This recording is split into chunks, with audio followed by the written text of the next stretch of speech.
దినాన్ని పురస్కరించుకొని శనివారం ఉదయం 4:30 నుండి 5:30 సమయంలో స్వామి పుష్కరిణిలో తీర్థ ముక్కోటి చక్ర స్నానం వైభవంగా జరిగింది. ఆలయంలో నిత్య ప్రచారాలు కైంకర్యాలు నిర్వహించిన అనంతరం శ్రీ చక్ర తల్వార్ను పల్లకిపై ఆలయం వెలుపలకు తీసుకొచ్చారు. శ్రీ వరాహ పుష్కరిణిలో శ్రీ సుదర్శన చక్ర తల్వార్కు విశేష స్నపన తిరుమంజనం నిర్వహించారు.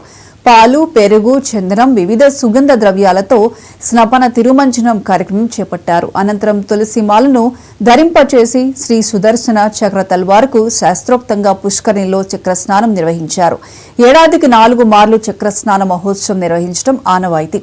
తిరుమలలో శ్రీవారి బ్రహ్మోత్సవాల్లో చివరి రోజున వైకుంఠ ద్వాదశి, రథ సప్తమి, అనంత పద్మనాభ వ్రతం పర్వదినాల్లో మాత్రమే చక్ర స్నానం నిర్వహిస్తారు.